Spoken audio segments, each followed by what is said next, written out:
welcome to LiveLeanTV. I'm Brad Guthrie from LiveLeanTV.com. So guys, on today's episode, I'm talking about the truth about overtraining. And is overtraining real or myth? So there's a lot of talk about overtraining in the fitness industry. Many people fear it, but is overtraining real or is it a myth? And before I share my thoughts on overtraining, let me quickly explain what overtraining is. So the goal of any properly structured workout program is to overload the body with a stimulus that then requires the body to adapt by growing new muscle tissue or using stored body fat for energy. However, overtraining can occur when the intensity and the volume of a person's workout program exceeds their recovery time. So think of this as the balance of anabolism versus catabolism. When catabolism, the breakdown of the body, is higher than anabolism, the building up of the body, overtraining can occur. Now this can cause injury or prolonged elevation of cortisol production,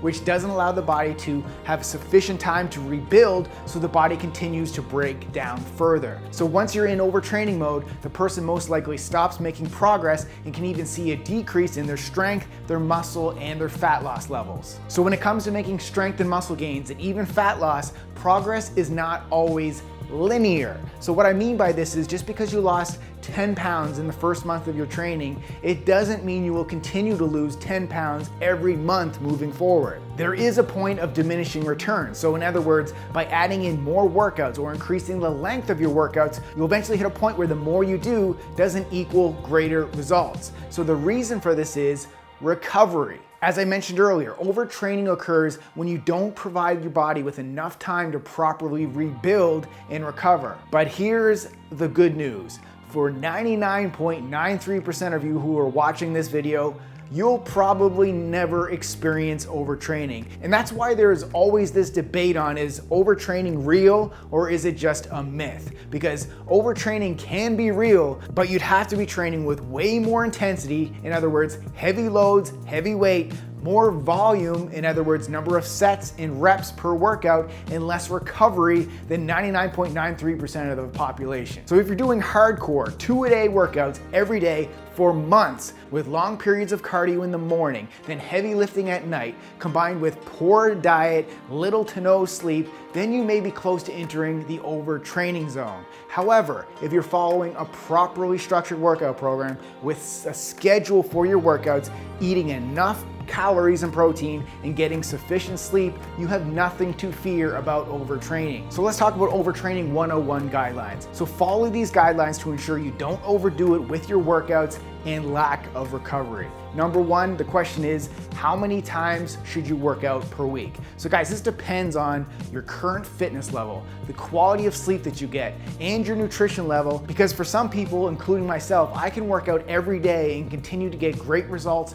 without overtraining. However, when I say that I work out every day, I'm not talking about completing intense workouts with high volumes every day. The workout programs that I'm doing are typically comprised of 4 to 5 days of resistance training with some built-in cardio, mobility, stretching, and yoga on those other 2 to 3 days. So even though I'm at the gym 7 days a week, 2 to 3 of those days are focused on improving recovery via mobility, stretching, and yoga. So this works well for me, as it not only allows me to stay active every day, but it also helps my body recover faster. Then on top of that, I'm very good with ensuring that I'm eating enough protein, healthy fat, and overall calories, as well as getting the 7 to 8 hours of quality sleep that I need to recover. So here's what I typically recommend based on strictly fitness levels and adherence to proper nutrition and sleep protocols. For beginners, if you're just starting out with weightlifting, in our Live Lean Newbie program, we recommend 3 resistance training sessions per week. And you could also supplement those 3 lifting sessions with 2 to 3 cardio sessions on your off days, or mobility and yoga. For intermediate people, in our other workout programs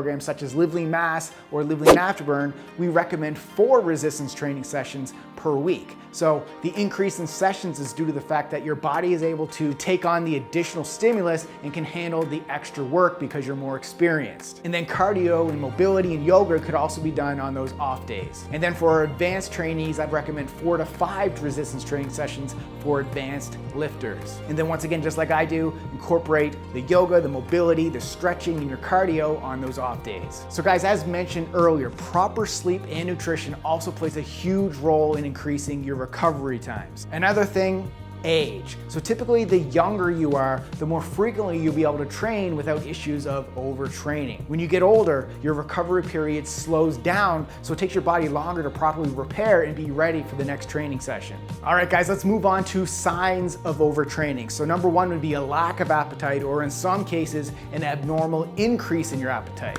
Another one would be reduced libido. Another one, problems with your sleep.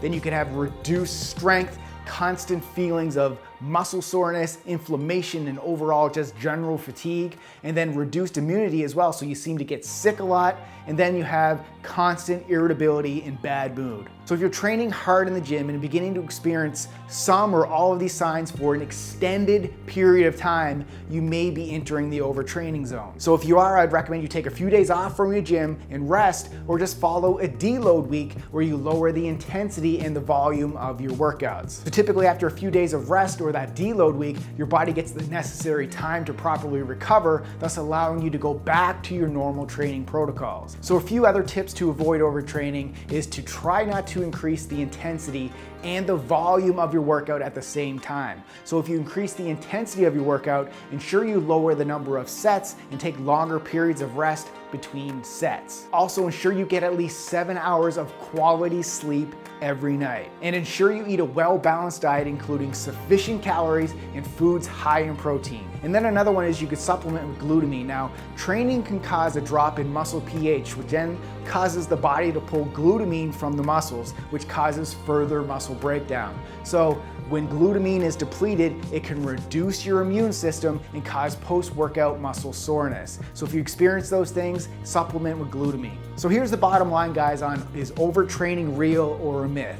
Train hard, recover smart, but just don't use overtraining as an excuse why you're not working out. Because as I mentioned, 99.93% of you watching this will never take your training and your lack of recovery to a level where you'd actually experience overtraining. In many cases, too many people are limiting the workouts, thus not seeing the amazing results that they want because they're scared of overtraining. Overtraining is not necessarily an indicator of how many times you go to the gym. It's more about the intensity and the duration of your workouts, the lack of the quality of sleep and recovery, and of course, poor nutrition. Those are the things that lead to overtraining, not the number of times you actually go to the gym. Because unfortunately, our society has become so sedentary that many people feel that any rise in their heart rate can lead to overtraining. Guys, this is not the case. When it comes to the question of overtraining, is it real or is it a myth? For most people, it's a myth. For serious athletes, overtraining can be real though. So to ensure you're training hard enough to achieve your desired results, guys, while recovering properly, take the guesswork away by following an effective workout program. So I highly recommend you go take our quick Live Lean Body Quiz to discover the best workout program for you based on your goals, your fitness level, and access to equipment. Our workouts have been getting people just like you amazing results. Remember guys, you're just one program away from the beginning of your life of living lean. We can't wait to help you get there faster, guys. So thanks for watching and keep living lean.